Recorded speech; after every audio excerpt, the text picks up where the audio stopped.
ঘরে ঘুমিয়ে আছে মেঘ। এমন সময় সে ঘুমের মধ্যে দেখতে পেল যে তাকে কেউ লিপকিস করতেছে। এটা দেখে মেঘও তাকে জড়িয়ে ধরে লিপকিস করতেছে আর বলতেছে, আজকে পাইছি তোমাকে। আজকে তো তোমাকে ছাড়তেছি না জান। উম্মা, উম্মা, উম্মা। এইভাবে কিছুক্ষণ যাওয়ার পর কে যেন মেঘের উপর পানি ঢেলে দিল। মেঘ ধরপড়িয়ে উঠে পড়ল বিছানা থেকে। আশেপাশে তাকিয়ে দেখে তার ছোট বোন দাঁড়িয়ে আছে। তাকে দেখে বলতে লাগলো, কিরে, তুই আমার গায়ে পানি ঢেলে দিলি কেন? তোকে তো আজকে আমি মেরেই ফেলবো। এমনিতেই শীত পড়েছে, আবার তুই আমার উপর ঠান্ডা পানি ঢেলে দিয়েছিস, তাই না? ঢালবো না তো কি করব? বিছানার দিকে একবার তাকিয়ে দেখো তো, তুমি কি অবস্থা করেছো বিছানাটার। হ্যাঁ, প্রতিদিন একটা একটা করে বালিশ ছেড়ো, আর আম্মু আমাকে দিয়ে পরিষ্কার করায়। সরি রে, আসলে আজকে সেই সুন্দর একটা স্বপ্ন দেখছিলাম। জানিস, মেয়েটা দেখতে পরীর মতো সুন্দর, ঠোঁট দুইটা গোলাপি গোলাপি। উফ, কি জোস লাগছিল জানিস। শরীরের কথা তো বাদ দিলাম, শরীরটা মনে হয় তুলো দিয়ে তৈরি করেছে আল্লাহ। এই শীতে যদি একটা বউ পাইতাম রে বইন, তাহলে তোকে অনেকগুলো চকলেট দিতাম।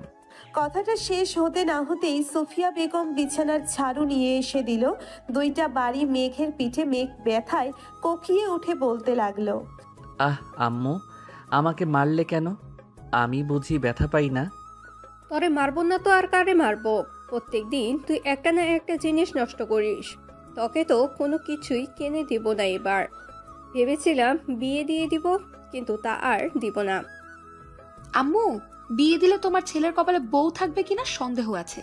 কারণ তোমার ছেলে স্বপ্নের মধ্যে যেই সব করেছে, যদি বউ পায় তাহলে তো গলা টিপে মেরে ফেলবে। তাড়াতাড়ি ফ্রেশ হয়ে কলেজে যা বলতাছি। আর মেঘলা নিচে, তোর বান্ধবী এসে বসে আছে। ফ্রেশ হয়ে তাড়াতাড়ি স্কুল যা, আমি ঘর গুছাচ্ছি। ঠিক আছে আম্মু, যাচ্ছি। মেঘ ফ্রেশ হয়ে কলেজের জন্য রেডি হয়ে চলে আসলো খাবার টেবিলে। মেঘ খেয়াল করে নাই যে মেঘলার বান্ধবী সোফায় বসে বসে টিভি দেখতেছে। মেঘ খাওয়া দাওয়া করে তার বাইক নিয়ে সোজা চলে গেল কলেজ মাঠে। এইদিকে মেঘলাও রেডি হয়ে খাওয়া দাওয়া করে তার বান্ধবীকে নিয়ে বেরিয়ে গেল স্কুলের উদ্দেশ্যে। কিছু দূর যাওয়ার পর মেঘলার বান্ধবী বলতে লাগলো, আচ্ছা মেঘলা, ওইটা কি তোর ভাই ছিল নাকি? আর বলিস না, প্রতিদিন একটা না একটা কিছু করবেই। আজকে কোলবালিশ ছিঁড়ে ফেলেছে।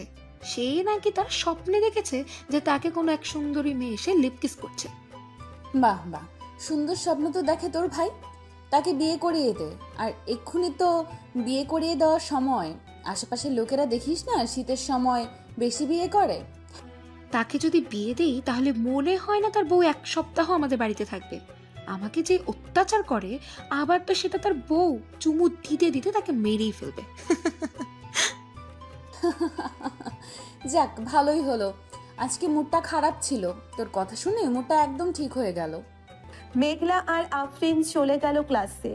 এইদিকে মেঘ তার বন্ধুদের কাছে এসে ব্যাগটা ছুঁড়ে মারলো প্রান্তর বুকে আর বলতে লাগলো, জীবনটা মনে হয় স্বপ্ন দেখে দেখেই পার করে দিতে হবে।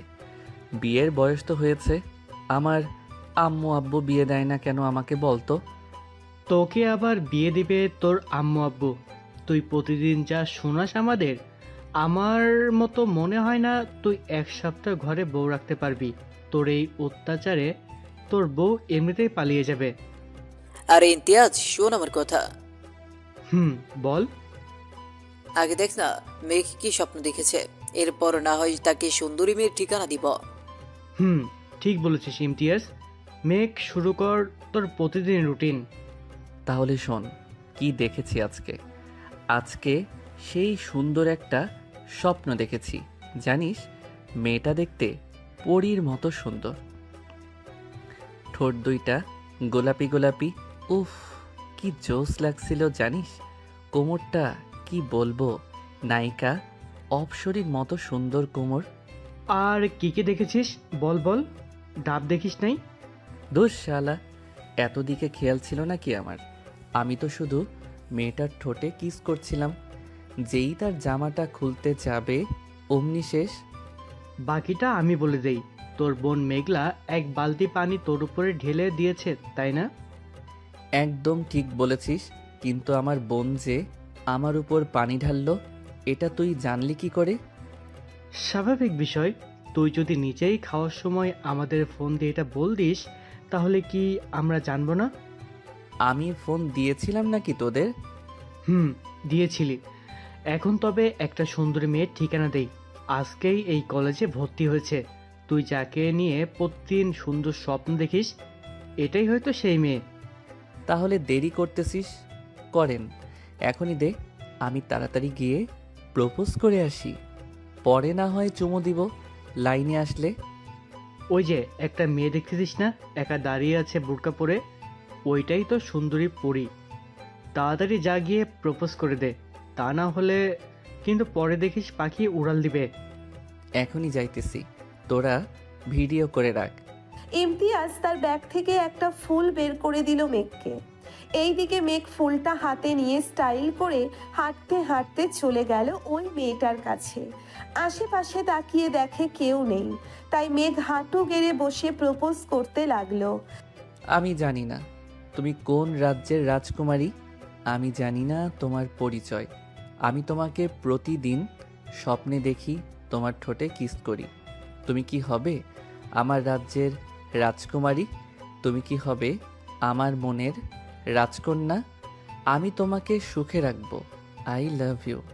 এটা বলে মেঘ চোখ খুলতেই দেখতে পেল একটা মহিলা বোরখা পরে দাঁড়িয়ে আছে এই জায়গায়। মহিলাটা মেঘের হাত থেকে ফুলটা নিয়ে বলতে লাগলো, আমি হব তোমার রাজ্যের রাজকুমারী। তুমি আমাকে ছেড়ে যেও না প্রিয়, আমি যে তোমার অপেক্ষা ছিলাম এতদিন। I love you too baby. Megh এটা দেখে তো দিল ভোর দৌড়। এক দৌড়ে চলে আসলো তার বন্ধুদের কাছে। মেঘ আসতেই সবাই হাসাহাসি করতে লাগলো। ইমন, তোর প্ল্যানটা তো সেই ছিল রে। মেঘের অবস্থা দেখার মতো হয়েছে। শালারা, তোদের তো আজকে আমি মেরেই ফেলবো। তোরা সব জেনে বুঝে আমার সাথে এমন করেছিস, তাই না রে? আরে শালা, ওইটা তো আমাদের ক্লাসের রিধির মা। আমি কি জানতাম ওইটা রিধির মা হবে? আমি তো দেখেছি রিধি দাঁড়িয়ে ছিল, সবাই কথা বলতেছে। এমন সময় মহিলাটা এসে পিছন থেকে মেঘকে জড়িয়ে ধরে বলল, আমাকে রেখে কোথায় যাচ্ছ আমার আশিক? প্লিজ প্লিজ এখানে দাঁড়াও আশিক, আমি যে তোমাকে খুব ভালোবাসি আশিক।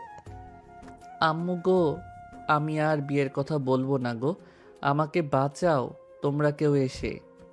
শালা, তুই এবার তোর রাজকুমারীকে নিয়ে বাসর কর গিয়ে। আন্টি, আপনি ওর সাথে যান, আপনাকে মানাইছে আমার বন্ধুর সাথে।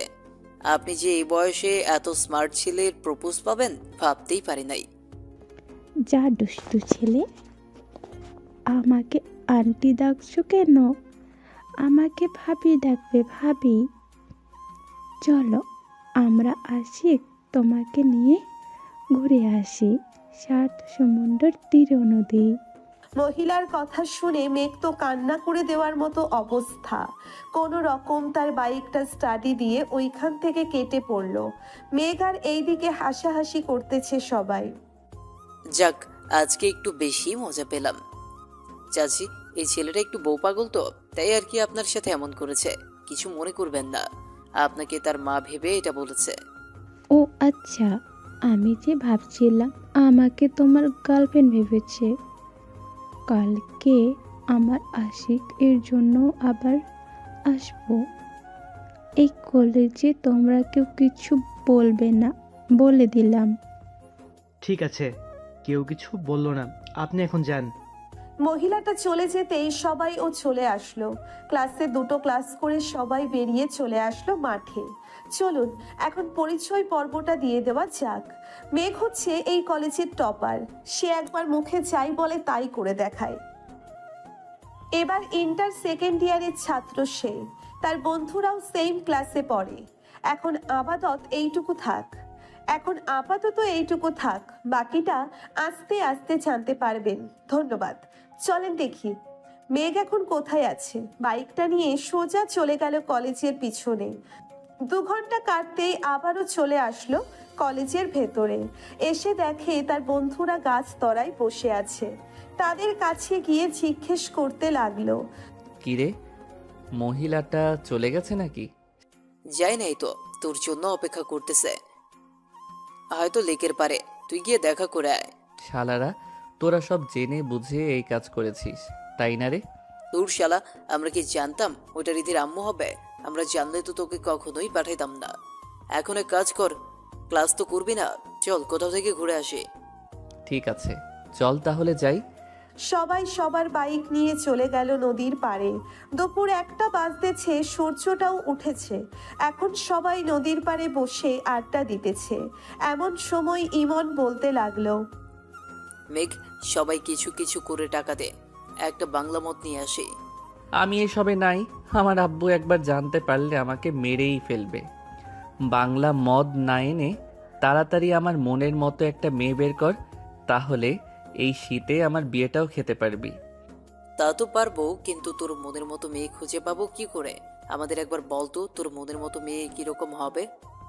আমার মনের মতো মেয়ে হবে চিকন, ঠোঁট দুটো গোলাপি গোলাপি, যাতে দেখলেই কামড় দিয়ে নিয়ে আসতে মন চায়।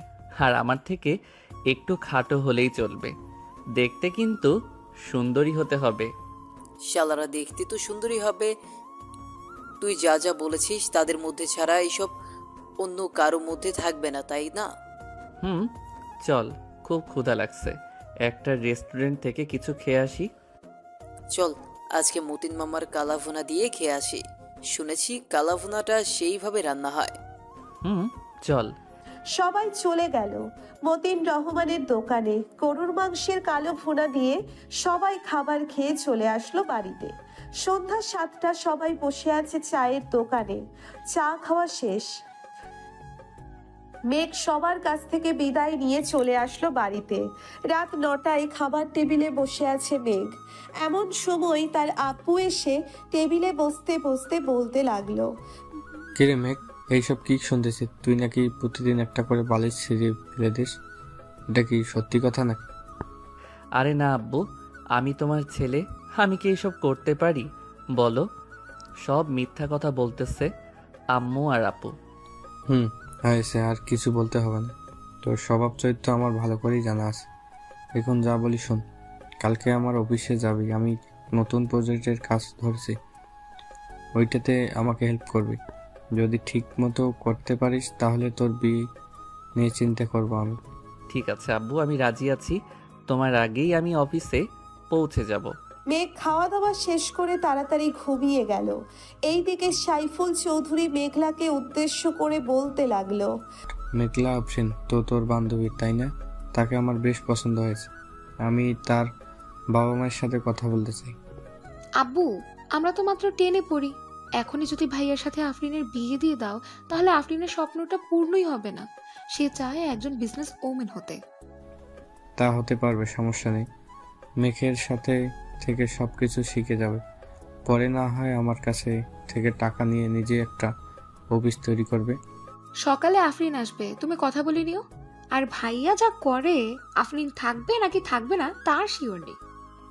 বিয়ে দিয়ে দিলে তো সব ঠিক হয়ে যাবে। এখন তুই গিয়ে ঘুমা, আর আফরিনকে মেসেজ দিয়ে বলে দে যে সকাল 6টার দিকে আসার জন্য। বাকিটা তুই তো বুঝেই গেছিস কি করতে হবে। আব্বু, বুঝে গেছি, আর কিছু বলতে হবে না। এখন তাহলে যাই আমি। মেঘলা চলে গেল তার রুমে। বিছানায় শুয়ে শুয়ে তার বান্ধবীকে মেসেজ করতে লাগলো, বান্ধবী, তোর স্বপ্নটা হয়তো পূর্ণ হতে যাচ্ছে। তুই না আমার ভাইকে পছন্দ করিস। আব্বু বলেছে সকাল 6টায় এসে যা করার করতে, আর ভাইয়া যাতে না বুঝতে পারে এটা তুই করেছিস। একদম চিন্তা করিস না, তোর ভাইকে এমন টাইট দিব বাপের জন্মেও আর এমন করবে না। এখন ঘুমাই রে, সকালে উঠতে হবে। ফজরের সময় আমাকে ফোন দিস, উঠে নামাজ পড়বো। ঠিক আছে, এখন ঘুমা তাহলে তুই। আফরিন ঘুমিয়ে গেল। ভোর 5টায় আফরিনের ফোনের অ্যালার্মের শব্দে ঘুম ভেঙে গেল তার। উঠে ফ্রেশ হয়ে নামাজ আদায় করে হাঁটতে হাঁটতে চলে গেল মেঘলাদের বাড়িতে। কলিং বেল দিতেই মেঘলা এসে দরজা খুলে দিল। কি রে, তাড়াতাড়ি চলে আসলি নাকি? ঘড়ির দিকে তাকিয়ে দেখ, 6:15 বাজে। আমাকে আসতে বলেছিল 6টায়। চল এখন তোর ভাইয়ের কাছে দেখি আজকে কি স্বপ্ন দেখতেছে। চল, তাড়াতাড়ি বালিশ ছিঁড়ে ফেলার আগেই কিছু একটা করতে হবে। চল। দুইজন চলে গেল মেঘের রুমে। গিয়ে দেখে মেঘ বিড়বিড় করে কি যেন বলতেছে। চলুন শুনে আসি কি বলতেছে মেঘ। জান, এমন করো কেন? একটা লিপ কিস করো না। তোমার ওই গোলাপি ঠোঁটের একবার লিপ কিস করতে পারলেই হবে। মেঘলা, তুই তোর রুমে যা, আমি তোর ভাইকে দেখতেছি। আমি দেখতে চাই তুই কি করিস আমার ভাইয়ের সাথে। আমি চুপচাপ দাঁড়িয়ে থাকবো এইখানে, কোনো কথা বলবো না। ঠিক আছে, চুপচাপ দাঁড়িয়ে থাক। আফরিন তার ঠোঁট জোড়া মেঘের ঠোঁটের সাথে চেপে ধরতেই মেঘ আফরিনের ঠোঁটে কামড় দিয়ে ধরল। এইদিকে মেঘ আফরিনকে জড়িয়ে ধরে তার বুকের সাথে চেপে ধরে লিপ কিস করতেছে। এটা দেখে মেঘলার চোখ দুইটা রসগোল্লার মতো বড় হয়ে গেল। বেশ কিছুক্ষণ লিপ কিস করার পর আফরিন মেঘের বুকের উপর থেকে উঠে আস্তে আস্তে নেমে আসলো এই দিকে। মেঘ খুশি হয়ে বলতে লাগলো, ইস, এই রকম যদি প্রতিদিন লিপ কিস করিস তাহলে তো জান আমার আর বালিশ ছিঁড়তে হতো না। এখনই চলে যাবে কিনা জান? কি হলো, কথা বলতেছো না কেন? মেঘ ঘুমের মধ্যেই এসব বলতেছে। এইদিকে আফরিন আর মেঘলা তো হাসতে হাসতে শেষ। মেঘলা, আমি এখন বাসায় যাই রে। তোর ভাইকে উঠিয়ে কাজে পাঠা। আর যা যা বলবে আমাকে সব বলবি কিন্তু। ঠিক আছে, সব বলবো। এখন চল, তোকে দিয়ে আসি বাহিরে। চল। মেঘলা আর আফরিন চলে গেল নিচে। এইদিকে মেঘ ঘুম থেকে উঠে দেখে আজকে সে একটা বালিশও ছিঁড়ে নাই। তাই খুশি মনে চলে গেল ওয়াশরুমে। আয়নার সামনে দাঁড়াতেই দেখতে পেল যে তার ঠোঁটে লিপস্টিক লাগানো। শুধু ঠোঁটের না, গালে কপালে সব জায়গায় লিপকিসের দাগ। এটা দেখে মেঘ বলতে লাগলো, তাহলে কি আমার সেই অপসরই সত্যি এসেছিল আমার রুমে? ইয়াহু, আমার স্বপ্ন পূরণ হয়েছে। আজকে সবাইকে ট্রিট দিতে হবে। এটা ভেবে মেঘ ফ্রেশ হয়ে তাড়াতাড়ি রেডি হয়ে চলে গেল নিচে। গিয়ে দেখে তার বাবা মা এবং বোন খাবার টেবিলে বসে আছে। মেঘকে দেখে মেঘলা বলতে লাগলো, কি ভাইয়া, আজকে তো দেখি তুমি অনেক খুশি। রাতে কি অপসরি এসেছিল নাকি? রে, আজকে সত্যি অপসরি এসেছিল। আমাকে লিপ কিস করেছে, ঠোঁটে মুখে গালে সব জায়গায় কিস করেছে। আমি আজকে অনেক খুশি। মেঘলা তার ভাইয়ের হাতে চিমটি কেটে বলতে লাগলো, ভাইয়া, আম্মু আব্বু আছে কিন্তু এখানে। আরে আমার রুমে আম্মু আব্বু আসবে কোথায় থেকে? মজা করতেছিস তাই না রে? মেঘ একবার চারিপাশ ঘুরে দেখে যে সে ড্রয়িং রুমে খাবার টেবিলে বসে আছে। এটা দেখে সে তার মাথায় গাঁটটা মেরে বলতে লাগলো, আব্বু আম্মু, আমি অফিসে গেলাম, আস্তে আস্তে রাত হবে। আরে মেঘ, খাবার খেয়ে যা না। না আম্মু, এখন খাবো না, আমার পেট ভরা আছে। এই বলে মেঘ চলে গেল অফিসে। এইদিকে মেঘলা সবার সাথে খাওয়া দাওয়া করে স্কুলের জন্য রেডি হয়ে চলে গেল 3 রাস্তার মোড়ে। গিয়ে দেখে আফরিন দাঁড়িয়ে আছে। ভালোই হলো, আমি ভাবছিলাম তোদের বাসায় যাব তোকে নিয়ে, এখন দেখি তুই এসে গেছিস। চল, এখন দেরি হয়ে গেছে এমনিতেই। দুইজন চলে গেল কলেজে। গিয়ে দেখে স্যার ক্লাসে ঢুকে পড়েছে। দুইজন স্যারের কাছে অনুমতি নিয়ে ক্লাসে প্রবেশ করলো। এইদিকে মেঘ অফিসে প্রবেশ করে দেখতে পেল সবাই সবার মতো কাজ করতেছে। তাই মেঘ সোজা চলে গেল তার বাবার কেবিনে। বসে বসে কিছু ফাইল দেখতেছিল। এমন সময় অফিসের ম্যানেজার আসলো আর বলতে লাগলো, স্যার, আমাদের অফিসে আজকে নতুন একটা প্রজেক্ট ডিল হবে প্রায় 200 কোটি টাকার উপরে। যদি এই ডিলটা ফাইনাল হয়ে তাহলে আমাদের অফিস আরও বড় হবে এবং দেশের বাইরেও এই অফিসটা নিয়ে আলোচনা করা হবে। তাই ভালোভাবে প্রেজেন্টেশন করতে হবে। এই নিন ফাইলটা, আপনি একবার দেখে নিন। ঠিক আছে, আপনি যান, আমি ফাইলটা দেখে নিতেছি। ম্যানেজার চলে গেল। এইদিকে মেঘ ফাইলটা বের করে প্রজেক্টটা দেখতে লাগলো সবকিছু ঠিকঠাক আছে নাকি। সবকিছু ঠিকঠাক থাকলে ফাইলটা টেবিলে রেখে অফিসারটা ঘুরে ঘুরে দেখতে লাগলো। কিছুক্ষণ ঘোরাঘুরি করার পর আবারও চলে আসলো তার বাবার কেবিনে। এসে দেখে তার বাবা চলে এসেছে। মেঘ, সব কিছু দেখে নিয়েছিস তো? ভালো করে প্রেজেন্টেশন করিস যাতে প্রজেক্টটা আমাদের হাতেই থাকে, অন্য কারো হাতে না যায়। ইনশাল্লাহ আব্বু, তুমি কোনো চিন্তা করো না, এই প্রজেক্টটা আমরাই পাবো। তা ওরা কখন আসবে? এই তো আর 10 মিনিটের মধ্যে চলে আসবে। চল আমরা মিটিং রুমে গিয়ে বসে পড়ি। চলো আব্বু, যাই তাহলে। সাইফুল এবং মেঘ চলে আসলো মিটিং রুমে। বেশ কিছুক্ষণ পর কয়েকজন বিদেশি ক্লায়েন্ট আসলো, তাদের সাথে মিটিং করতেছে মেঘ। এইদিকে সাইফুল চৌধুরী বসে বসে দেখতে লাগলো মেঘ কি করতেছে। 1 ঘন্টা যেতেই মিটিংটা শেষ হয়ে গেল। বিদেশি ক্লায়েন্টরা মেঘকে উদ্দেশ্য করে বলতে লাগলো, Mr. Meg Choudhury, we really like your project. We want to give you this project. Take this. There is 100 crores taka here. We will give the remaining 100 crores taka after the work is completed. The deal is final. Deal is final. ওরা চলে গেল। এইদিকে পুরো অফিসে মিষ্টিমুখ করাতে লাগলো সাইফুল চৌধুরী, কারণ আজকে এই কর্মচারীদের কারণে সে 200 কোটি টাকার প্রজেক্টটা পেয়েছে। আব্বু, এখন তার কাজ নেই, আমি না হয় বাড়িতে চলে যাই। বাড়িতে যাইতে হবে না, প্রজেক্টের কাজটা কিভাবে করবে তুই একটু বুঝিয়ে দিয়ে যা সবাইকে, তাহলে ওরা কাজ শুরু করে দেবে। আব্বু, আজকে কাজ করার কোনো প্রয়োজন নেই, তাদেরকে ছুটি দিয়ে দাও, কালকে থেকে কাজ না হয় শুরু হবে। ঠিক আছে, তাহলে তুই যা, আমিও তাদের সাথে একটু আলোচনা করে ছুটি দিতেছি। আর এইখানে 1 লক্ষ টাকা আছে, তোর যা ইচ্ছা কর, কিছুই বলবো না। ধন্যবাদ আব্বু তোমাকে। মেঘ তার বাইক নিয়ে চলে আসলো কলেজে। এখনো কলেজ ছুটি দেয় নাই, তাই কদম গাছের নিচে বসে আছে মেঘ। এমন সময় কালকের মহিলাটা আবার আসলো মেঘের কাছে। মেঘের কাঁধে মাথাটা রেখে বলতে লাগলো, আমার সোনা, আমার ময়না পাখি, কালকে আমাকে রেখে তুমি কোথায় পালিয়ে গিয়েছিলে? চলো না, তোমাকে নিয়ে রেস্টুরেন্টে যাই। আরে বইন, তুই আমার পিছু করা ছেড়ে দে, আমি ভুল করে তোকে প্রপোজ করে ফেলেছি, আমি তোর পায়ে পড়তেছি, তুই আমাকে ছেড়ে দে। মেঘ মহিলাটার পা ধরে মাপ চাইতেছে। এটা দেখে রিধি মেঘের কাছে এসে বলতে লাগলো, আরে মেঘ, তুমি আমার মায়ের কাছে মাপ চাইতেছো কেন? আম্মু মেঘ কি কিছু করেছে তোমাকে যে সে মাপ চাইতেছে? না রে রিধি, মেয়ে একটু মাপ চাচ্ছে না।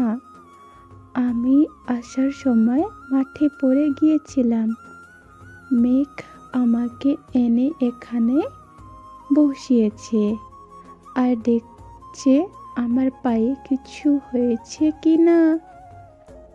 ধন্যবাদ মেঘ, আমার মাকে দেখে রাখার জন্য। আম্মু চলো বাড়িতে চলে যাই, আর হয়তো ক্লাস হবে না। তুই গাড়িটা বের কর, আমি মেঘের সাথে কথা বলে আসছি। ঠিক আছে আম্মু। রিনি চলে যেতেই মহিলাটা মেঘকে উদ্দেশ্য করে বলতে লাগলো, আমার জান পাখি, রাগ করছো? আমার ওলে রাগ করে না, ওইটা তো আমার মেয়ে, তুমি তো আমাকে ভালোবাসো তাই না জান পাখি? তোমার মেয়েকেও একটু ভাবে ভালোবাসো। এখন যাও, আবার দেখা হবে কালকে। মহিলাটা চলে গেল। এইদিকে মেঘ রাগে সাপের মতো ফোঁসফোঁস করতেছে আর বলতেছে, শালার বন্ধু বান্ধব পাইছি, এখন তো তারাও দেখি আমাকে বাস দেয়। দিতে থাক, আমি আমার অপসরীকে পেয়ে গেছি, আজকে আমাকে কিসও করেছে, আমি এতেই খুশি। শালা, তোকে তোর অপসরি কিস করে নাই, তোকে কিস করেছে ইঁদুর। শালারা সত্যি আজকে আমার অপসরী কিস করেছে আমাকে, তা না হলে আমি কি আর এইখানে থাকি? চল, আজকে ট্রিট দিব। আজকে আমাদের বলবি না তোর অপসরি কি কি করেছে তোর সাথে?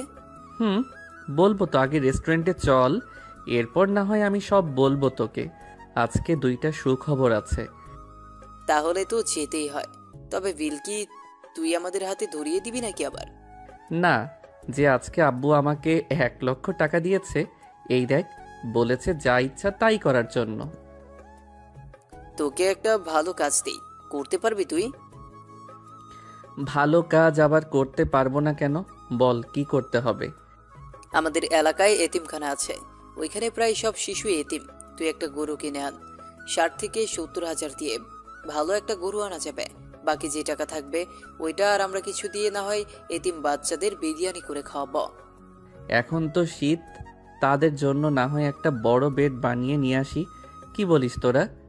তা ঠিক বলেছিস, আগে চল গরু কিনে আনি।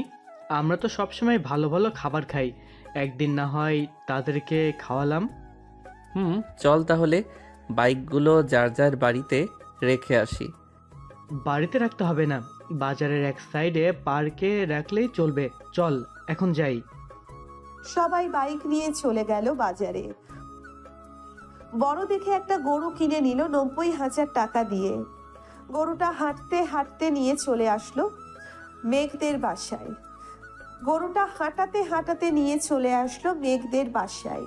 তাদের বাড়িতে গরু দেখে তার মা বলতে লাগলো, কি যে মেঘ, তুই কি এখন গরু লালন পালন করবি নাকি? না আম্মু, এটা এতিমখানার জন্য নিয়ে এসেছি। আজকে বড় একটা প্রজেক্ট পেয়েছি আব্বু, তাই আমাকে 1 লক্ষ টাকা দিয়েছিল। ওইটা দিয়েই আর কি ভাবতেছি এতিমখানার শিশুদের বিরিয়ানি করে খাওয়াবো। ভালো করেছিস, আমি না হয় কিছু টাকা দিব নে, ওই টাকাগুলো দিয়ে না হয় বাচ্চাদের জন্য কিছু কিনে আনিস। ঠিক আছে আম্মু, আমি এখন বাজারে যাব। আজকে রাতের মধ্যেই সব কিছু রেডি করে ফেলবো। ঠিক আছে যা, আমিও কিছু খাবার দিয়ে দেই গরুটাকে। এই বলে সুফিয়া বেগম চলে গেল ঘরে। এইদিকে মেঘ তার দিকে বন্ধুদের নিয়ে চলে আসলো মাদ্রাসায়। মেঘকে দেখে হুজুর খুশি হয়ে গেল, কারণ মেঘ প্রতি মাসে বাচ্চাদের জন্য কিছু না কিছু দেয়। আসসালামু আলাইকুম হুজুর। ওয়ালাইকুম আসসালাম মেঘ, কেমন আছো? আর এই সন্ধ্যাবেলায় আসলে যে? আলহামদুলিল্লাহ ভালো আছি হুজুর। আমি এই মাদ্রাসার সকলকে বিরিয়ানি খাওয়াতে চাই, তাই একটা গরু কিনে এনেছি। এখন তো শীতকাল, তাই বাচ্চাদের জন্য জামা কাপড় আর বেডের ব্যবস্থা করতে চাচ্ছিলাম। আপনি কি বলেন?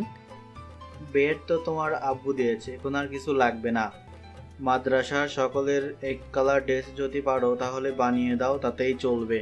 ঠিক আছে, কালকেই সবার মাপ নিয়ে যাবে দর্জি। এখন যাই তাহলে হুজুর। মেঘ চলে গেল বাজারে, যা যা লাগবে সব কিছু কিনে নিয়ে চলে আসলো বাসায়। এই রাতে খাওয়া দাওয়া করে রুমে বসে আছে এমন সময় মেঘলা প্রবেশ করলো মেঘের কেবিনে। মেঘলাকে দেখে মেঘ বলতে লাগলো, কিছু বলবে নাকি?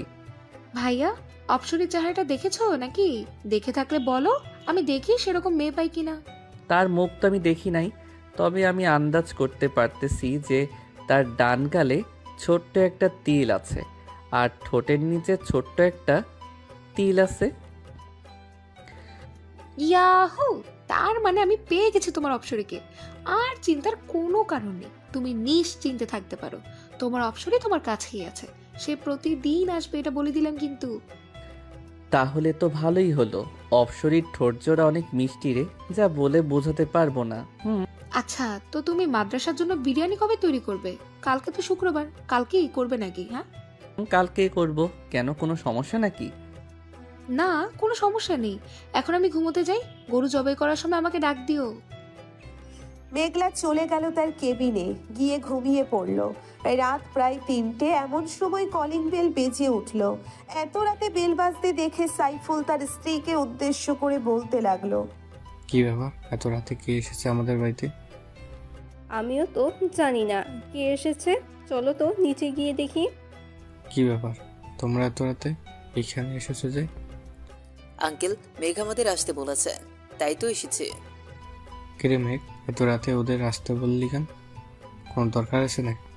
আব্বু, গরুটা এখনই জবাই করব, তাই ওদের ডেকে এনেছি। এই তোরা যা, গিয়ে ফ্রেশ হয়ে নে, আমি বাইকটা নিয়ে হুজুরকে ডেকে আনতেছি। তাদের আর যেতে হবে না, এখন আমি উঠে গেছি, আমি যাইতেছি। তুই এক কাজ কর, গরুটা যেইখানে জবাই করবি ওইখানে জায়গাটা পরিষ্কার করে নে। ঠিক আছে আব্বু। সবাই সবার কাজে লেগে পড়লো। এইদিকে মেঘলাও ঘুম থেকে উঠে গেছে। মেঘের সাথে মেঘলাও কাজ করতেছে। এটা দেখে সুফিয়া বেগম বলতে লাগলো, মেঘলা, তুই গিয়ে ঘুমা, শীত পড়েছে, অনেক বাতাস, এর জন্য থাকতে হবে না। আমার কিছুই হবে না আম্মু, তোমরা কাজ করো, আমি তোমাদের জন্য চা আর কফি বানিয়ে নিয়ে আসছি। ঠিক আছে, যা তাহলে। মেঘলা চলে গেল। এইদিকে সকাল 7টার আগেই সবাই সবার কাজ শেষ করে ফেললো। বাবুর্চিদের খবর দিতেই ওরাও চলে আসলো। বাবা, এখানে তো মনে হচ্ছে 4 মণের উপরে গোস্ত আছে। এখন পুরোটাই রান্না করব নাকি রেখে দেব কিছুটা? আপনার অনুমান করে পুরোটাই বিরিয়ানি করে ফেলেন। ঠিক আছে বাবা। 12টার মধ্যে সকল রান্না শেষ করে ফেললো। এইদিকে বাড়ির মহিলারা প্যাকেট করতেছে সকল খাবার, যাতে প্রত্যেক বাড়িতে 2-3টে করে দেওয়া যায়। নামাজ শেষ করেই সবাইকে সব দিয়ে দিল। এইদিকে মেঘ খাবার খেয়ে তার বন্ধুদের সাথে কিছুক্ষণ আড্ডা দিয়ে চলে গেল তার রুমে। বিছানায় শুয়ে পড়তেই তার ঘুম চলে আসলো। এইদিকে আফরিন বসে আছে মেঘলার রুমে। মেঘলা, আমি তোর ভাইয়ার রুমে চাইতেছি। কেউ যদি জিজ্ঞাসা করে তাহলে বলবি তোর রুমে ঘুমাচ্ছি। এখন ভাইয়ার রুমে গিয়ে কি করবি তুই? ভাইয়া তো ঘুমোচ্ছে মনে হচ্ছে। ঘুমাক, তাকে জ্বালানোর জন্যই তো যাইতেছি আমি। আফরিন চলে গেল। মেঘের রুমে গিয়ে দেখে মেঘ একটা কোলবালিশকে জড়িয়ে ধরে ঘুমাচ্ছে। এটা দেখে আফরিন আস্তে আস্তে কোলবালিশটা মেঘের কাছ থেকে নিয়ে সোফায় রেখে আফরিন শুয়ে পড়ল মেঘের সাথে। এইদিকে মেঘ সুন্দর একটা গন্ধ পেল। আফরিনের শরীর থেকে গন্ধটা তার নাকে যেতেই বলতে লাগলো, আমার অপসরি, তুমি এসেছো। আমাকে একটু জড়িয়ে ধরো অপসরি, আমি তোমার ওই ঠোঁটের মৃদু স্বাদটা নিতে চাই। আফরিন কোনো কথা না বলেই মেঘের বুকে মাথা রেখে ঘুমিয়ে গেল। দেখতে দেখতে সন্ধ্যা হয়ে আসলো। আজানের শব্দ কানে আসতেই আফরিনের ঘুম ভেঙে গেল।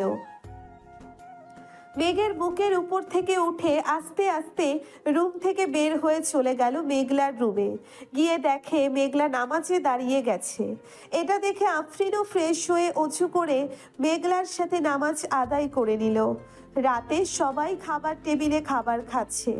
এমন সময় আফরিন খাবার টেবিলে এসে বসতেই মেঘ আফরিনের দিকে তাকিয়ে বলতে লাগলো, আম্মু, এটাই তো আমার স্বপ্নের অপসরি, আমি এই মেয়েকেই বিয়ে করতে চাই। কানের নিচে মারবো 2টা। এত পিচ্ছি মেয়েকে তুই বিয়ে করলে তোকে পুলিশ ধরবে। ধরলে ধরবে, আমি আমার অপসরিকে হারাতে চাই না। আমাকে 1 মাসের মধ্যে এই মেয়ের সাথে বিয়ে দিবে, তা না হলে কিন্তু আমি এই বাড়ি ছেড়ে চলে যাব। তুই বাড়ি ছেড়ে চলে গেলে কারো কিছু যাই আসে না। এখন চুপচাপ খাওয়া দাওয়া করে ঘুমাতে যা। ঠিক আছে আব্বু, যাইতেছি। মেঘ খাওয়া দাওয়া করে চলে গেল তার রুমে। বিছানায় শুয়ে আছে এমন সময় তার ফোনটা বেজে উঠল। তাকিয়ে দেখে ইমন ফোন দিয়েছে। কলটা রিসিভ করতেই ওই পাশ থেকে বলতে লাগলো, কিরে, তোর অপসরিকে তো তোর বাড়িতে দিয়ে আসলাম, এখন না হয় বাইরে একটু আড্ডা দিই। ঘরের ভিতরে মেয়ে মানুষের মতো বসে থাকলে চলবে নাকি? ধন্যবাদ দোস্ত, আমার অপসরিকে আমার কাছে দেওয়ার জন্য। এর জন্যই তো বলি আজকে আমার বুক এত ভারী ভারী লাগছিল কেন। মনে হয় আমার অপসরি আমার বুকের উপর ঘুমিয়েছিল। দেখ, তোর ফোনে পিক পাঠাইছি, যখন তোরা দুইজনকে জড়িয়ে ধরে ঘুমোচ্ছিলে। শালারা, তোর আর ভালো হলি না, এইটাও পিক তুলতে হলো তোদের। আমরা তো আগে থেকেই ভালো ছিলাম, তুই আবার কোন ভালোর কথা বলছিস? থাক, তোরা আসতেছি আমি। মেঘ ফোনটা কেটে দিয়ে নিচে চলে আসলো। বাইকের চাবিটা নিয়ে সোজা চলে গেল 3 রাস্তার মোড়ে, কারণ ওইখানেই সবাই আড্ডা দেয়। মেঘ যেতেই ইমতিয়াজ বলতে লাগলো, ঘরে বউ পাইয়া আমাদের ভুলে গেছিস তাই না রে? আরে সালা, আমি তো এখনো বিয়েই করতে পারি নাই তাকে, আর তুই বলেছিস যে বউ পাইয়া তোদের ভুলে গেছি। আর একটা কথা, আমি তো আমার অপসরিকে দেখি নাই, তোরা দেখেছিস নাকি? আমরা দেখব কিভাবে, আমরা তো খুঁজে বের করে তোকে দিয়ে দিছি, তুই দেখে নিস তোর অপসরিকে। এখন চা খাও আমাদের। সবাই চা খেয়ে রাত 10টা পর্যন্ত আড্ডা দিয়ে চলে আসলো বাসায়। এইদিকে আফরিন বসে আছে মেঘলার রুমে। দুইজনে বসে বসে তাদের স্কুলে যে লেখাগুলো দিয়েছে সেই লেখাগুলো লিখতেছে। এটা দেখে মেঘ চলে গেল মেঘলার রুমে। গিয়ে দেখে তার অপসরী মাথায় ওড়না দিয়ে লিখতেছে, কিন্তু তার মুখ দেখা যাচ্ছে না চুলের জন্য। এটা দেখে মেঘ বলতে লাগলো, এই যে মিস অপসরি, চুলগুলো একটু সরান্ত, দেখি আপনাকে মন ভরে। ভাইয়া আর একবার যদি ডিস্টার্ব করো তাহলে কিন্তু আমি আম্মুকে ডাক দিতে বাধ্য হব। আর ডাকতে হবে না, আমি চলে যাইতেছি। মিস অপসরি, লেখা শেষ হলে আমার রুমে আইসেন, দুইজন বসে গল্প করব। আম্মু! আরে যাইতেছি তো, এইভাবে ডাকতে হবে নাকি? থাক। তাড়াতাড়ি তোর রুমে যা, না হলে কিন্তু তোর অপসরীকে আবার তার বাড়িতে পাঠিয়ে দিব, তখন আর দেখতে পারবি না। পাঠানোর দরকার নেই, আমি আসবো না এই রুমে। এই বলে মেঘ চলে গেল তার রুমে। বিছানায় শুয়ে শুয়ে গেম খেলতেছে আর বলতেছে, আমার অপসরীকে আমার কাছ থেকে কেড়ে নিবে ওরা, তা কি করে হয়? আমি কখনোই হতে দিব না। আমার অপসরীকে আমার করেই ছাড়বো। এই সব বলতেছে মেঘ আর গেম খেলতেছে। রাত প্রায় 3টে। আফরিন মেঘের রুমে এসে দেখে মেঘ এখনো শুয়ে শুয়ে ফোন টিপতেছে। মেঘ দরজার দিকে তাকাতেই দেখতে পেল তার অপসরীকে। অপসরী, তুমি এসেছো? ভিতরে আসো। বাহিরে দাঁড়িয়ে আছো কেন? তুমি এত রাত অবধি ফোন টেপো কেন? তাড়াতাড়ি ঘুমাও, না হলে কিন্তু আমি চলে যাবো এই বাড়ি থেকে। কোথায় যাইতে হবে না তোমার। অপসরী, তুমি এই বাড়িতেই থাকো, আমি এখনই ঘুমাচ্ছি। এই তো লক্ষ্মী ছেলের মতো কথা বললে তুমি। এখন তাহলে আমি গেলাম মেঘলার রুমে, আমি আবার আসবো একটু পর। যদি এসে দেখি তুমি না ঘুমাইছো তাহলে সকাল হলেই আমি চলে যাব। আফরিন চলে গেল মেঘলার রুমে। এইদিকে মেঘ ফোনটা রেখে ঘুমিয়ে গেল। প্রায় 30 মিনিট পর আফরিন আবার আসলো মেঘের রুমে। এসে দেখে মেঘ ঘুমিয়ে গেছে, তাই আফরিন দেরি না করে মেঘের বুকের উপরে শুয়ে পড়ল। এইদিকে মেঘ তার অপসরীকে জড়িয়ে ধরে বলতে লাগলো, আগে কখনোই এমন হয় নাই অপসরী, তুমি আমার জীবনে আসার পর থেকে সবকিছু পাল্টে গেছে। আমি তোমাকে নিয়ে বেঁচে থাকতে চাই অপসরী, আমি তোমাকে নিয়ে বেঁচে থাকতে চাই। মেঘের মুখে এমন কথা শুনে আফরিন আলতো করে মেঘের ঠোঁট কামড়ে ধরে চুষতে থাকে আর বলতে থাকে, আমিও যে তোমাকে প্রথম দেখাই ভালোবেসে ফেলেছি মেঘ। যেই দিন তোমার বুকে মাথা রেখে ঘুমিয়েছি ওই দিনের পর থেকে আমি একা ঘুমাইতে পারি না, সব সময় মন চায় তোমার বুকেই মাথা রেখে ঘুমাই। আফরিন মনে মনে এইসব বলতেছে আর মেঘের ঠোঁট জোড়া ললিপপের মতো চুষে চুষে খাচ্ছে। বেশ কিছুক্ষণ পর মেঘ ও আফরিনের ঠোঁট জোড়া চুষে খেতে লাগলো। ফজরের আজান কানে ভেসে আসতেই আফরিন মেঘের উপর থেকে উঠে যেতে যাবে, এমন সময় মেঘ আফরিনের হাত ধরে টান দিয়ে আবার বুকের সাথে চেপে ধরলো আর বলতে লাগলো, কোথায় যাচ্ছ এখন? আর একটু শুয়ে থাকো অপসরী। আজান দিতেছে, নামাজ পড়বো, আপনিও উঠে নামাজ পড়ে আসেন। ঠিক আছে যাও, আমিও যাচ্ছি। আফরিন চলে গেল মেঘলার রুমে। গিয়ে দেখে মেঘলা উঠে পড়েছে। ভাইয়ার রুমে গিয়েছিলে নাকি? তোমার ভাইয়ার রুমে গিয়েছিলাম, চলো নামাজ পড়ে নেই দুজন। বেশি কথা না বলে দুইজন নামাজ আদায় করে নিল। সকালে মেঘ খাওয়া দাওয়া করে চলে গেল কলেজে। গিয়ে দেখে তার বন্ধুরা আগে থেকেই বসে আছে। মেঘকে দেখে ইমন বলতে লাগলো, কি রে, কি হয়েছে? তোকে আজকে এত খুশি খুশি লাগতেছে কেন? তোর অপসরী আদর করেছে নাকি? আদর মানে? অনেক আদর করেছে আমার অপসরী আজকে আমাকে। ওর ঠোঁট দুইটা এমনভাবে খাচ্ছিলাম মনে হয় কমলার চিড়ের মতো চুষে চুষে খাচ্ছিলাম। কি রে ইমতিয়াজ, তাহলে তো আমাদেরও লাইন লাগাতে হবে। আমার বন্ধু যখন এসব বলতেছে আমাদের তো লাউস লেগে গেছে। লালুস তো লাগবেই, আমার বউ হচ্ছে সবার থেকে সুন্দরী। এই তোর বউ আবার সবার থেকে সুন্দরী? ওই দেখ আসতেছে, তাড়াতাড়ি পালা গিয়ে, তা না হলে তোকে ধরে ফেলবে। মেঘ পিছনে ফিরতেই দেখতে পেল রিধির আম্মু আসতেছে, তাই মেঘ দৌড়ে চলে গেল ওয়াশরুমে। এইদিকে রিধির আম্মু সবার কাছে এসে বলতে লাগলো, কি ব্যাপার, আমার আশিককে না এইখানে দেখলাম, সে কোথায় গেছে? তাকে একটু ডাকে দাও, আমার আশিককে বন্ধুকে নিয়ে আমি লন্ডনে যাব ঘুরতে। চাচি, লন্ডনে না গিয়ে কক্সবাজারে চলে যান, ওইখানে আপনাদের কেউ ডিস্টার্ব করবে না। তাই টু যাবা? তোমার বন্ধুকে বের করে দাও, আমার লাল মামনিকে বের করে দাও। কোথায় আমার লাল মামনি? আমার কাছে আসো। এই বলে রিধির আম্মু চলে গেল তার মেয়ের কাছে। এইদিকে মেঘ তিনতলা থেকে দেখতেছে গাছের নিচে রিধির আম্মু আছে নাকি। ওনাকে না দেখতে পেয়ে মেঘ নিচে চলে আসলো আর বলল, আমাকে তোরা কোথায় ফাঁসিয়ে দিলি বলতো? এই মহিলাটা তো আমাকে মেরেই ফেলবে। আমার অপসরি যদি জানতে পারে আমি এই মহিলাকে প্রপোজ করেছি, তাহলে তো আমার অপসরি আমার কাছ থেকে দূরে সরে যাবে। এটাই তো ভালো হবে। পরে আমি তোর অপসরীকে নিয়ে আসব, কি বলিস তোরা?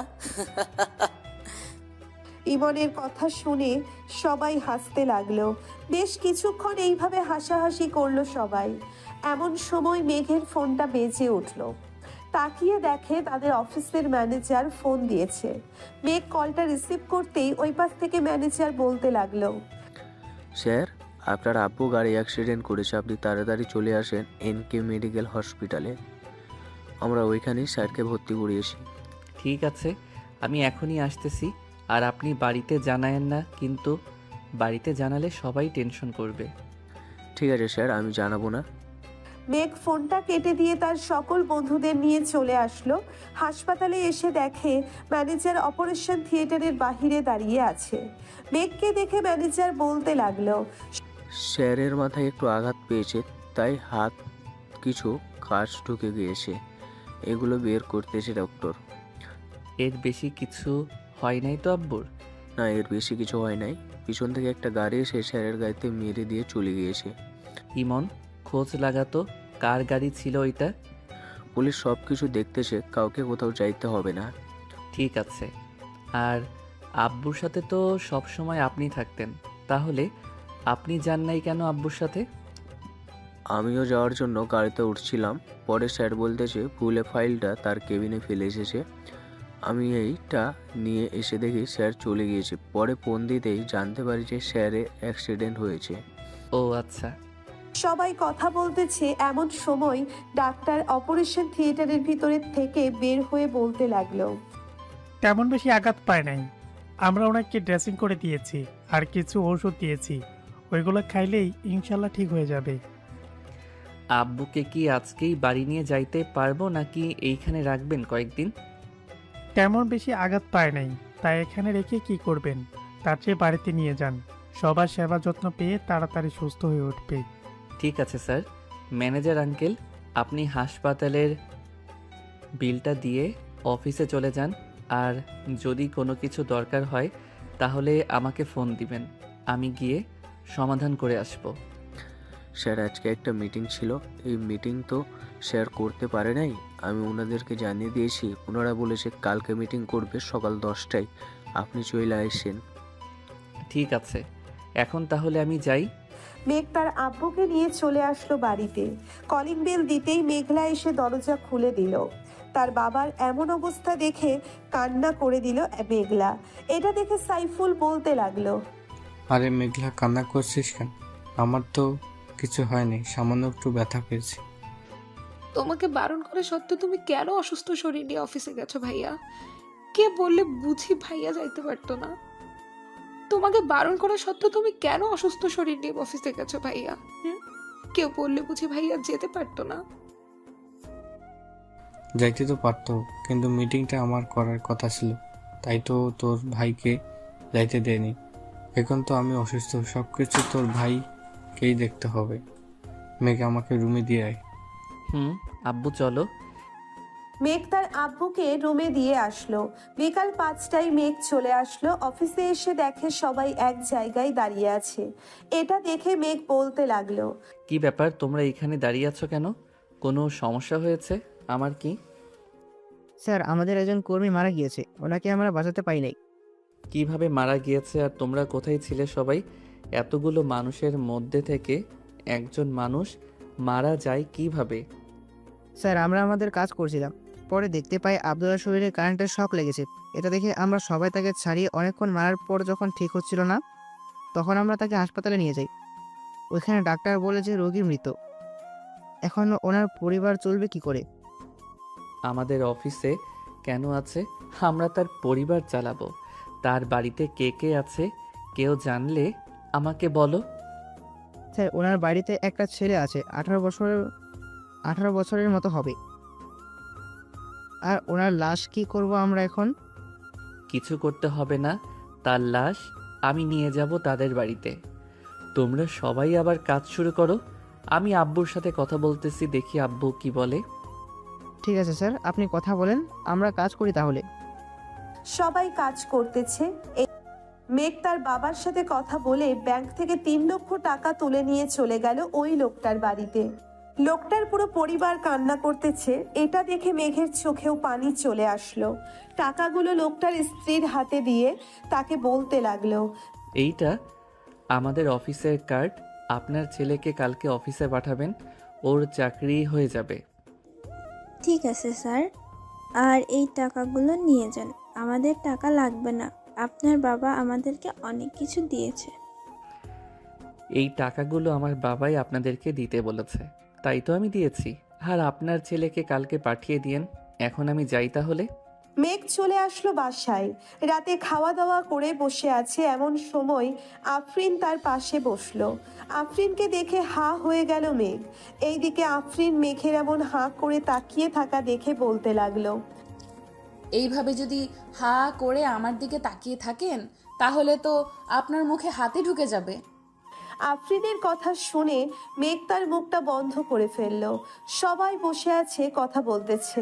এমন সময় সাইফুল বলতে লাগলো, আফরিন, তোমাদের পরীক্ষা শেষ হবে কবে? আমাদের পরীক্ষা তো সামনের মাসে শুরু হবে, শেষ হবে এর পরের মাসে।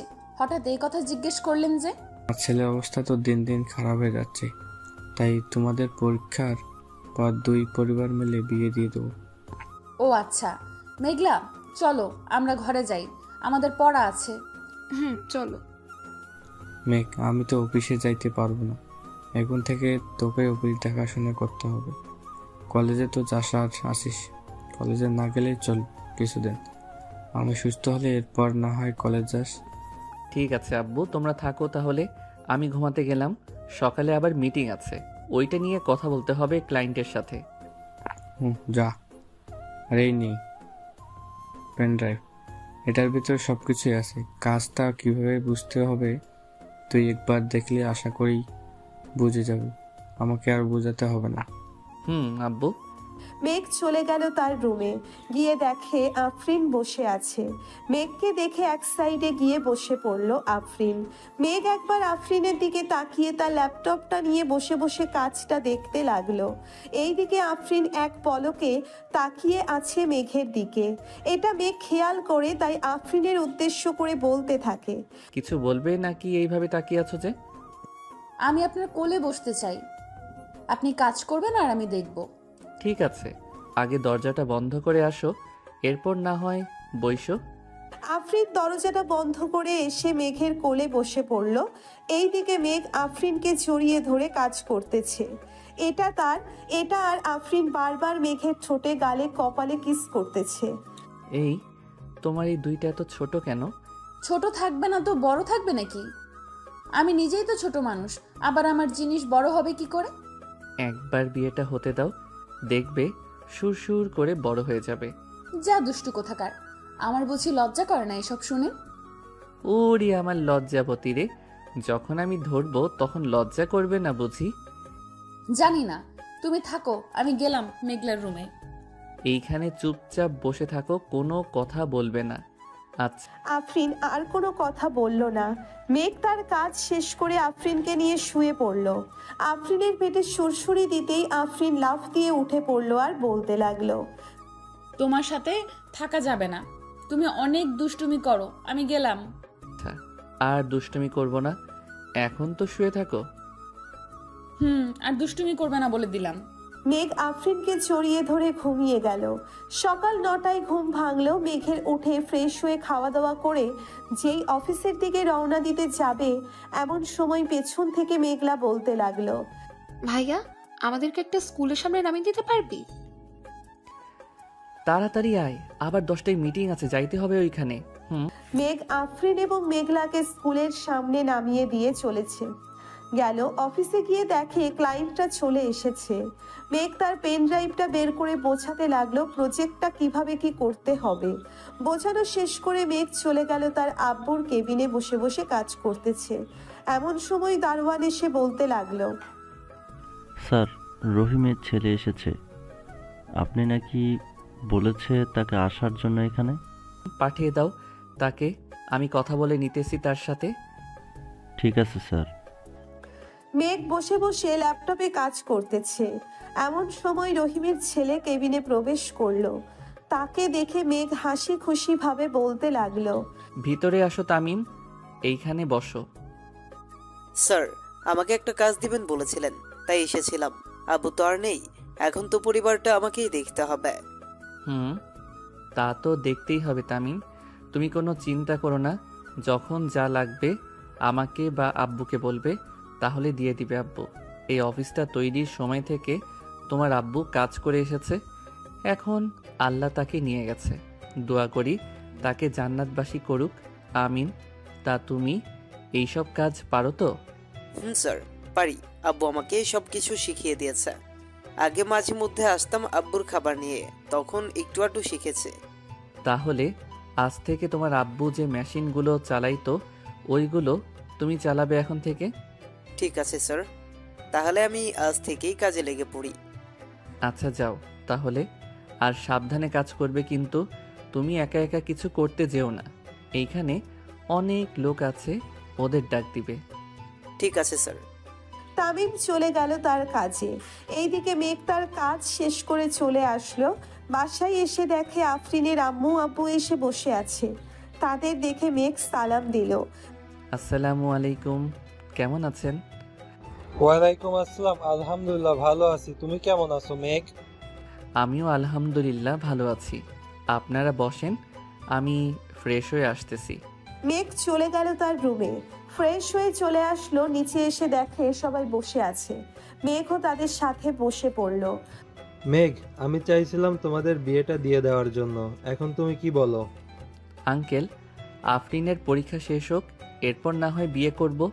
আর তো কয়েকটা দিন রয়েছে, আমিও না হয় অফিসের কাজটা বুঝে নেই। সাইফুল, তুই কি বলিস? আফরিন তো সারাদিন তোদের বাসায় থাকে, আশেপাশে মানুষ তো জানিস কেমন সমালোচনা করে। ঠিক আছে, তাহলে আজকে কাজে ডেকে বিয়ে পড়িয়ে দিই। আফরিন, এর পরীক্ষা শেষ হলে না হয় অনুষ্ঠান করব। এখন তুই যা বলবি আমি তাই করব। ছোট থেকে তো তুই যা বলছিস আমি তাই করছি। ঠিক আছে, তাহলে আজকে রাতেই কাজে ডেকে বিয়ে পড়ে দিই। সবাই কথা বলতেছে, এইদিকে মেঘ তাদের মাঝখান থেকে উঠে চলে আসলো ছাদে। আকাশের দিকে তাকিয়ে ভাবতে লাগলো সেই রাতগুলোর কথা। এখন তো তার অপসরই তার সাথেই থাকবে, এখন তো তার অপসরই তার সাথেই থাকবে।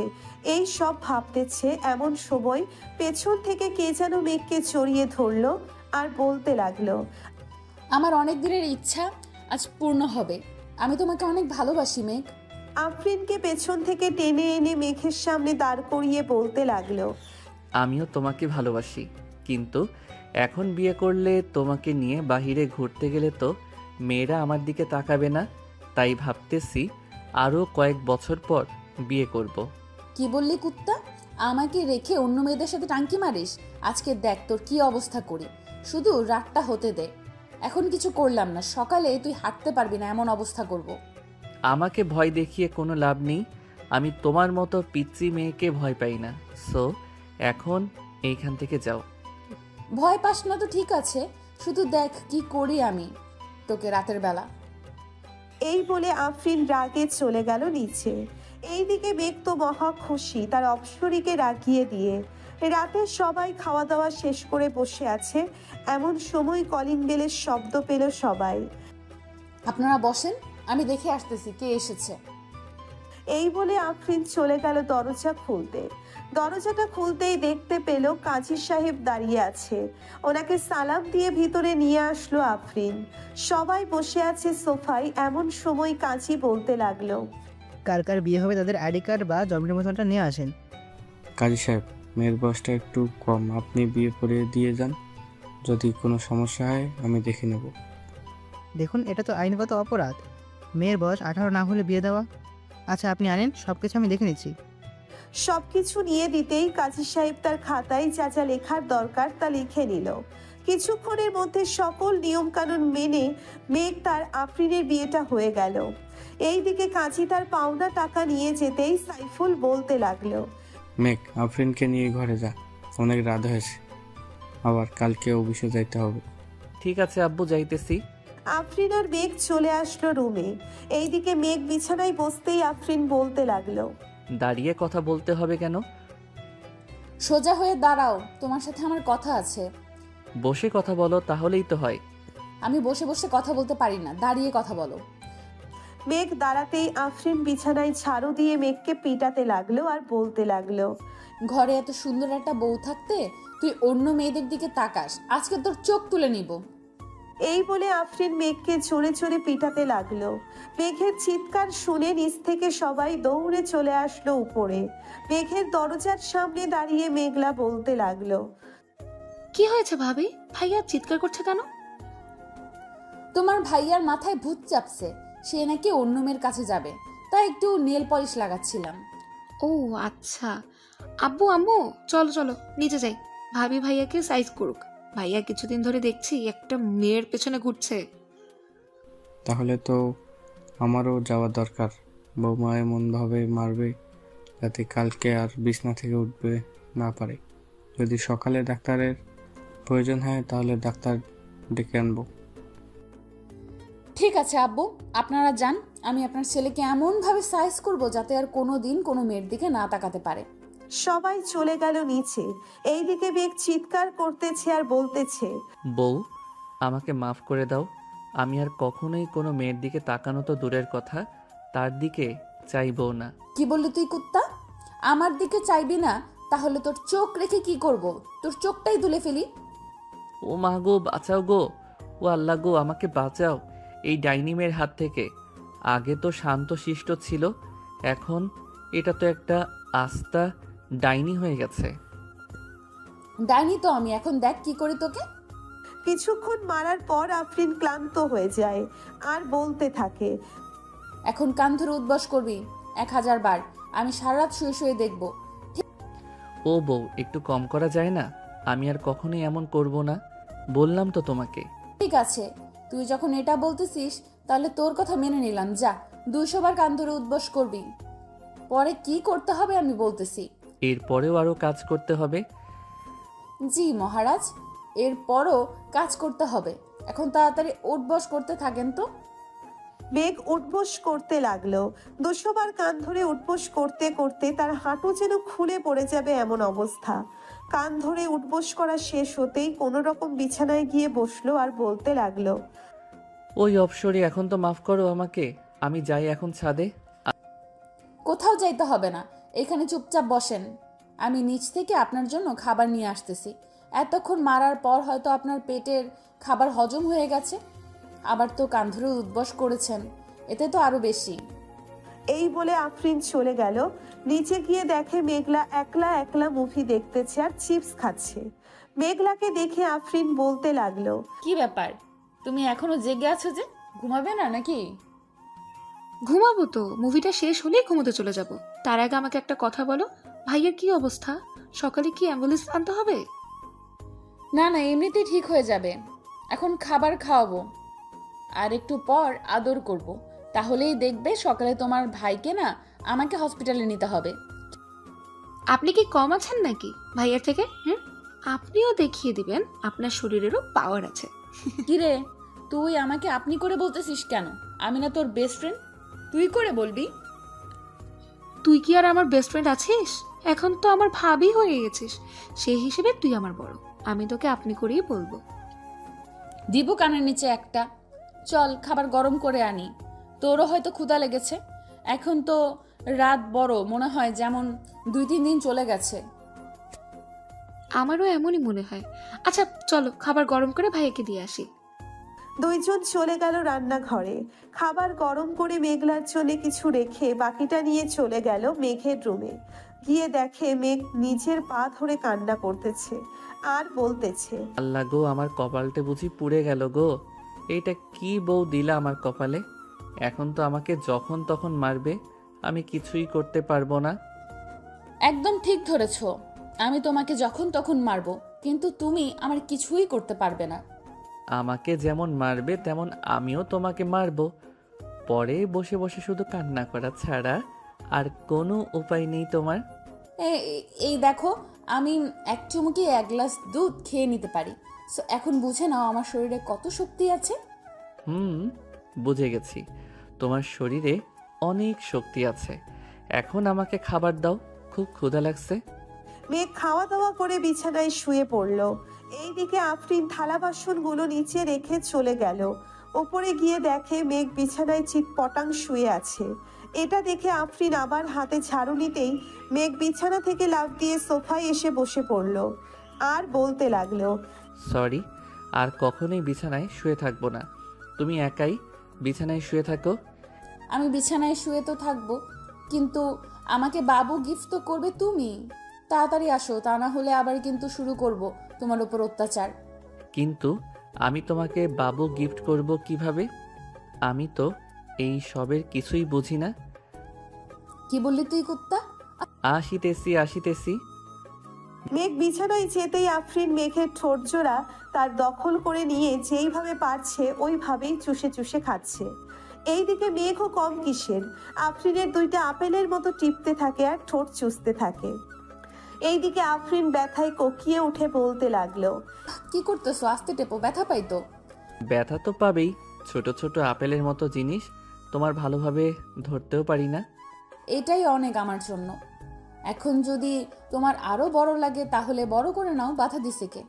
এইদিকে মেঘ আফরিনের ঠোঁট চুষতেছে আর আস্তে আস্তে হাত দিয়ে আফরিনের জামা খুলতেছে।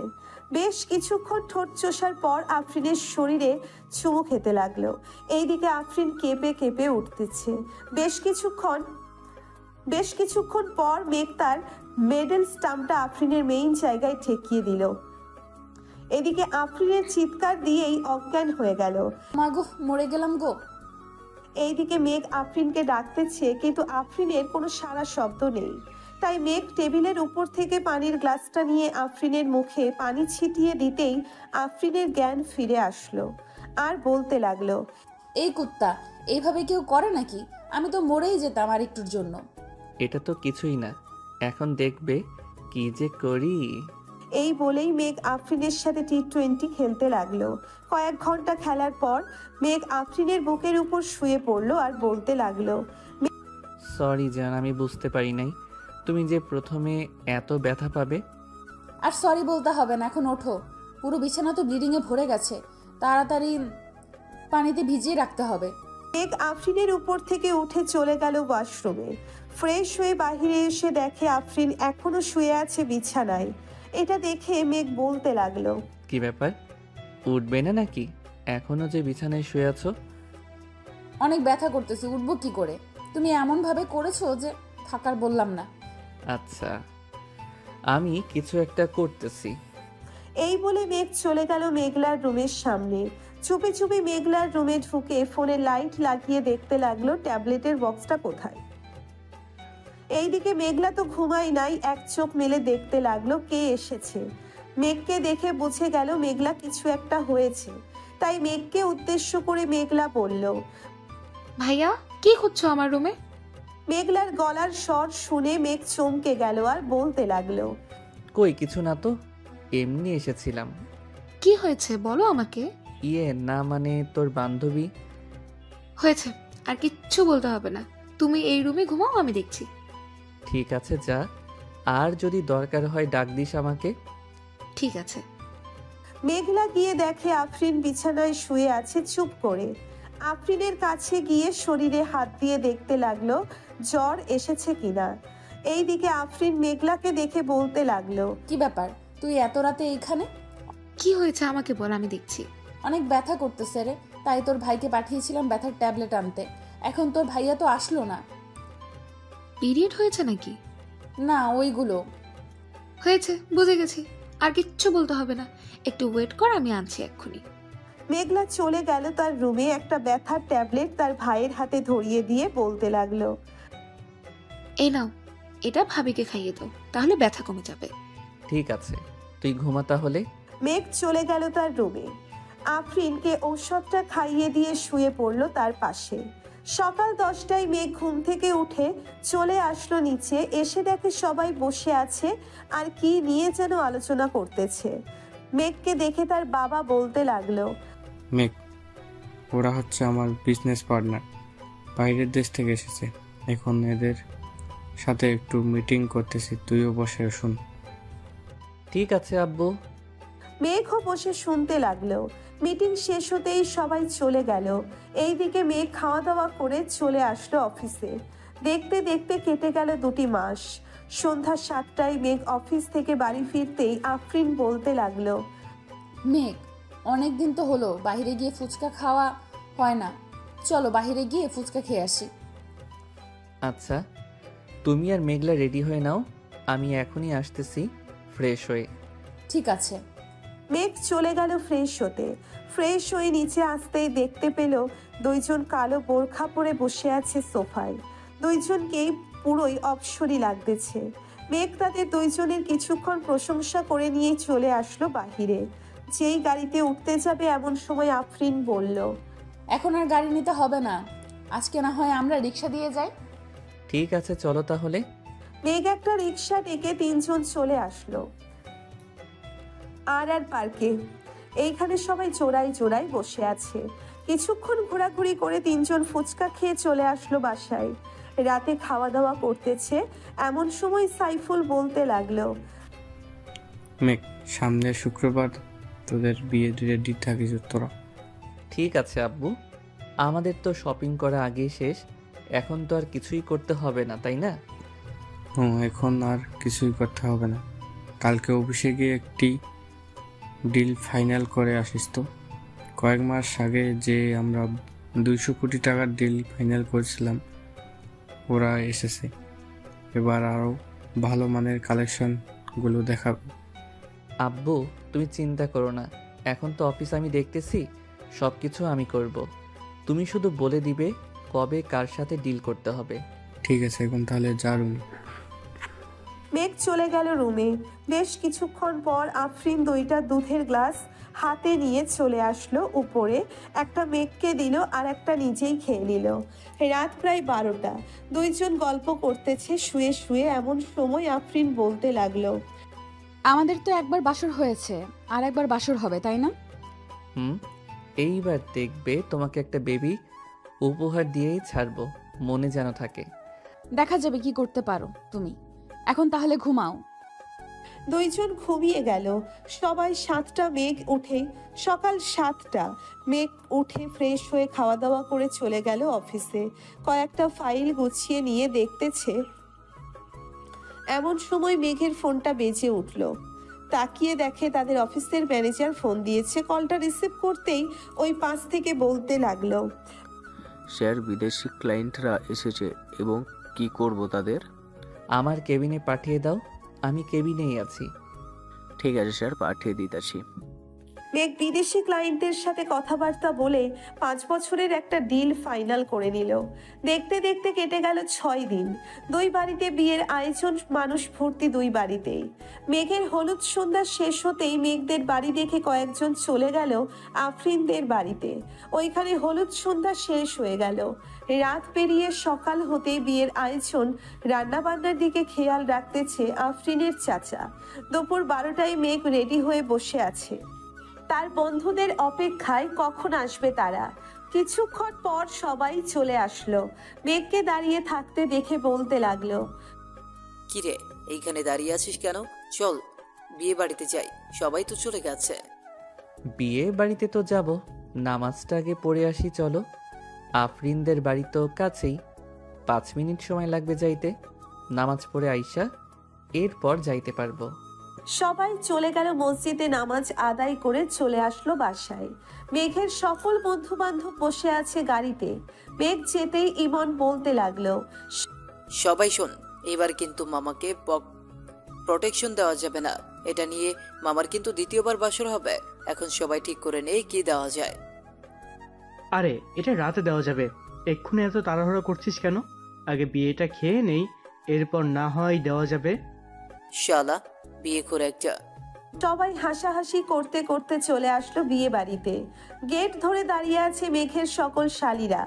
এইদিকে 2 তলার বারান্দায় আফরিন মেঘকে নামিয়ে গেটের সামনে আসতেই আফরিন লেজার লাইট দিয়ে বুঝিয়ে দিল যাতে কোনো মেয়েদের দিকে না তাকায়। মেঘও তাকালো না।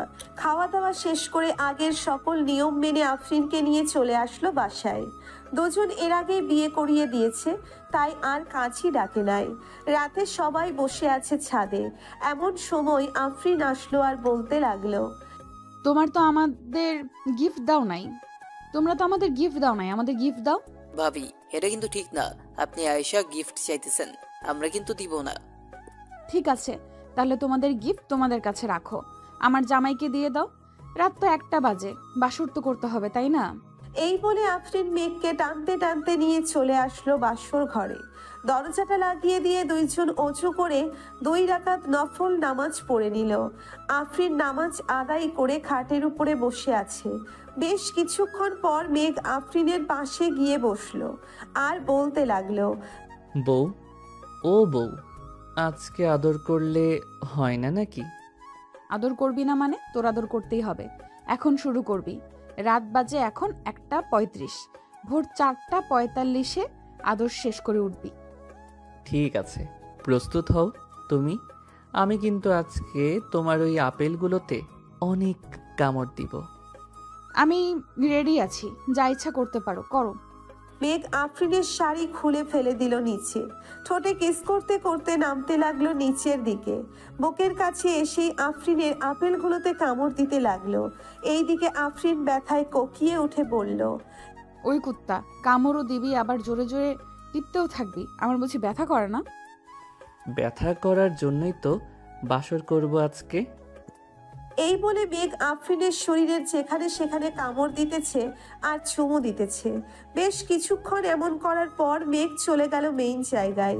মেঘের মেডেল স্টাম্পটা সেট করে আফরিনকে কোলে তুলে নিয়ে আদর করতে লাগলো। এইদিকে আফরিন চিৎকার করতেছে, কিন্তু মেঘের থামার কোনো নাম নেই। মেঘ তার কাজ চালিয়ে যাইতেছে। দুইজন রোম্যান্স করতে থাকুক, এখন আমরা বিদায় নিই। আজকের গল্পটা এই পর্যন্তই। আবারও দেখা হবে নতুন কোনো গল্পে। ধন্যবাদ।